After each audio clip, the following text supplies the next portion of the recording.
Alhamdulillah, syukurillah, salatu wassalamu ala rasulillah wa ala alihi wasallam. Asyhadu an la ilaha illallah wa la syarika lah, wa asyhadu anna Muhammadan abduhu wa rasuluh. Nasalli wa nusallim ala rasulil karim wa ala alihi wasallam, amma ba'd. Laqad qala Allah ta'ala fil Qur'anil 'azim, a'udzu billahi minasy syaithanir rajim. Alladzina yunfikuna bis-sarra'i wad-dharra'i wal kadhiminal ghaidh wal 'afina 'anil nas wallahu yuhibbul muhsinin. Sadaqallahu wa sadaqa rasulul karim wa nahnu 'ala dzalika minasy syahidin. Hadirin Allah, khusus untuk Ketua DKM Masjid At-Taqwa ini, yaitu Bapak Haji Istisna serta ring-ringan Bapak sekalian jamaah Masjid At-Taqwa yang mudah-mudahan dimuliakan Allah Subhanahu wa taala. Ibu-ibu, tak lupa untuk ibu-ibu Majelis Taklim At-Taqwa ini yang sangat luar biasa semangatnya ya, walaupun dalam keadaan Covid ya, tetap masih ada yang ngaji, Masya Allah. Makan sekarang makin banyak Pak Haji, alhamdulillah. Sekarang jamaah atau ibu-ibu Majelis Taklim At-Taqwa ini makin banyak, sangat luar biasa, sangat banyak. Ya, mudah-mudahan Masjid At-Taqwa ini makin makmur, amin ya rabbal. Hadirin Allah, salawat dan salam mudah-mudahan terlimpahkan kepada junjungan Nabi besar Muhammad SAW. Hari ini Ibu Ketua Majelis Taklim serta reng-rengan dan ibu-ibu Majelis Taklim yang lainnya mengadakan acara munggahan hajinya, munggahan atau dalam rangka menyambut bulan Ramadan di tahun ini. Alhamdulillah kita semua diberikan kesehatan Allah Subhanahu wa taala. Insyaallah bukan jasmani saja, rohani juga diberikan kesehatan Allah Subhanahu wa taala.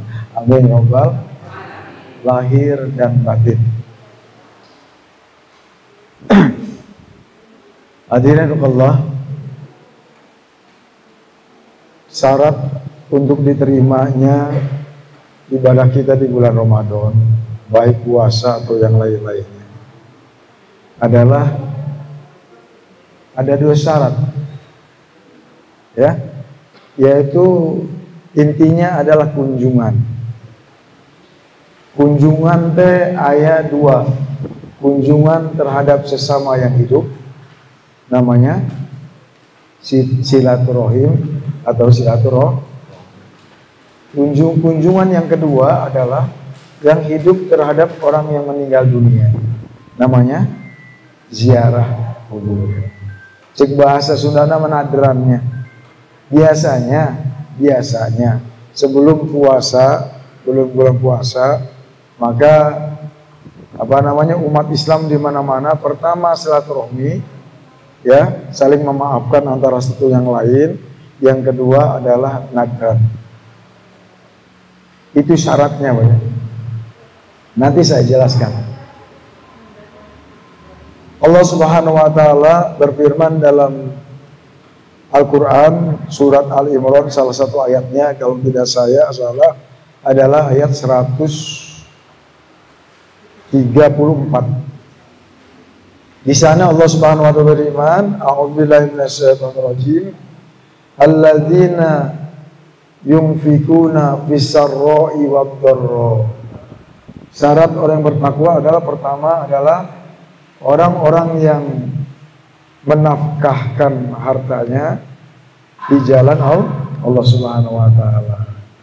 Fis-sarra wad-dharra, baik dalam keadaan lapang maupun dalam keadaan sempit. Baik dalam keadaan kaya maupun dalam keadaan miskin atau biasa-biasa saja. Ya. Kalau dalam keadaan kaya, aneh, ya. Memang diperintahkan bukan sodakonya saja, tapi zakatnya juga diperintahkan, wajib untuk orang-orang yang mampu sesuai dengan nisabnya. Ini ada kata-kata dorro, orang yang sederhana, orang yang fakir, orang yang miskin juga adalah dianjurkan untuk melaksanakan infak ini, yang disebut dengan infak sodako. Jadi infak ada dua, yang wajib dan yang sunnah. Di Indonesia mah sudah kebiasaan tiga-tiganya disebut pajinya. Zakat, infak, sodako, jis. Padahal infak kene. Kalau dalam bahasa Arab, zakat dan sodako itu infak. Hanya bedanya ada yang wajib, ada yang sunnah.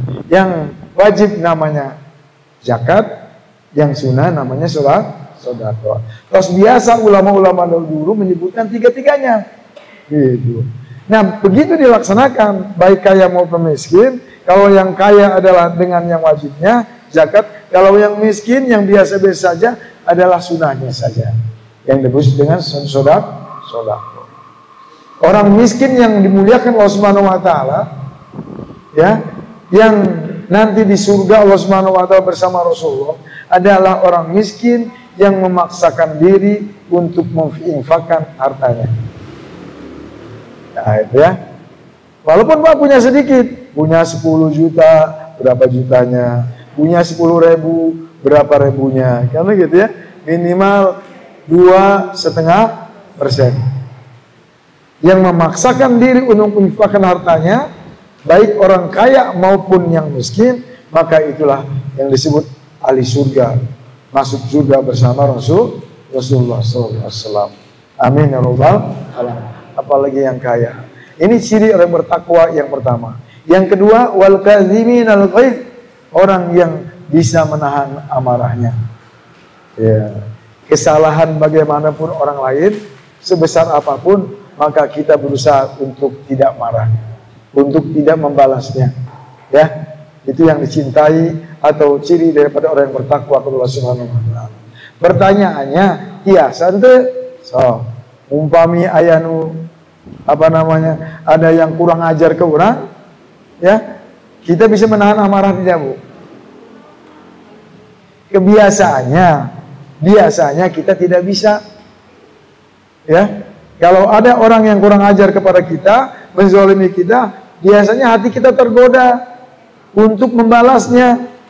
Padahal orang yang menahan amarah adalah ciri daripada orang yang bertakwa kepada Allah Subhanahu wa taala, baik sesama ibu-ibu, sama bapak-bapak, suami istri dan sebagainya. Orang yang paling sabar untuk menahan amarah itulah orang yang sangat-sangat luar biasa, mulia di sisi Allah Subhanahu wa taala. Hanya biasa, ente mudah-mudahan bisa. Amin ya rabbal alamin. Wal afina 'anil nas, yang ketiga adalah orang yang berusaha memaafkan kesalahan orang lain. Ini pembahasan yang akan kita bahas adalah wal afina 'anil nas. Orang yang berusaha memaafkan kesalahan orang lain. Nah, ini momen terpenting pada saat kita menyambut Ramadan di tahun ini dan tahun-tahun selanjutnya. Ibu sekalian, usahakan hati kita bebas, tidak ada salah di antara kita, tidak ada dosa di antara kita. Biasa ente mengucapkan itu, Bu? Biasa ente coba ya, biasanya di antara kita bisa, Bu, antara ibu-ibu, antara keluarga, antara bapak dan ibu dan sebagainya, antara jamaah, sok aya piambekan deh. Nah, punya. Nah, biasa ente, Bu, memaafkan kesalahan orang lain. Dan ini ahli surga, ya. Ahli surga. Nah, ibu-ibu sekalian, ada satu ayat cerita zaman dulu, ya. Ya, punya.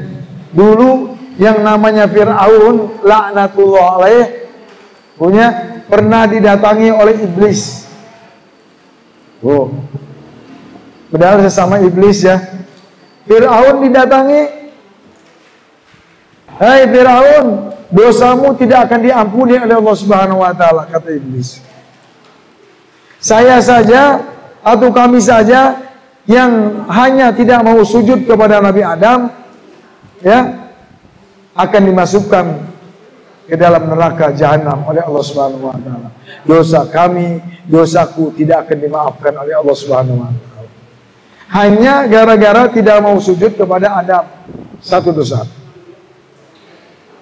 Tetapi engkau, wahai Firaun, bukan hanya ingkar kepada Allah, tapi ada dosa yang paling dahsyat yang kau lakukan. Apa? Engkau pernah melakukan atau pernah memproklamirkan bahwa engkau adalah sebagai Tuhan. Engkau pernah berkata, la ilaha illa ana, tidak ada Tuhan kecuali aku. Bahkan engkau menyebutkan adalah Rabbul A'la, Tuhan yang paling tinggi.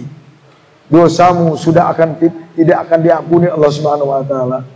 Jadi dosamu berlipat-lipat daripada dosaku, kata iblis. Yang begitu. Kata Firaun, ya itu kalau begitu saya mau bertobat saja. Wahai iblis, saya ingin tobat, ingin kembali kepada Allah. Digoda deui ku iblis, jangan. Kamu jangan sampai tobat. Karena ada orang yang ahli ibadah, ahli taat, tahu ya, ahli taat, umatnya Rasulullah, umatnya Nabi Muhammad, nanti orang yang ahli taat, kelihatannya taat kepada Allah, ahli sujud, ahli ibadah, tetapi ia bukan ahli surga, akan dimasukkan dalam neraka Allah Subhanahu wa taala. Si Firaun kunaon eta teh jalmi? Padahal itu ahli taat, dekat dengan Allah. Kenapa wahai iblis? Si iblis adalah mereka yang ahli taat tapi tidak mau memaafkan kesalahan orang lain. Nah, gitu. Punya hati-hati punya. Orang ahli sujud, ahli taat, ahli ngaos, tapi hatinya tidak bebas untuk memaafkan kesalahan lain, maka itu bukan di surga, tapi di neraka. Nauzubillah subhanahu. Jadi punya hati-hati, rek bulan puasa gitu. Orang teh punya supaya puasa kita, ibadah puasa kita di bulan Ramadan dan ibadah yang lainnya diterima oleh Allah Subhanahu wa taala. Syaratnya memaafkan kesalahan orang lain. Jadi yang jadi penutup tobat kita, ampunan Allah itu adalah karena kita tidak memaafkan kesalahan orang lain.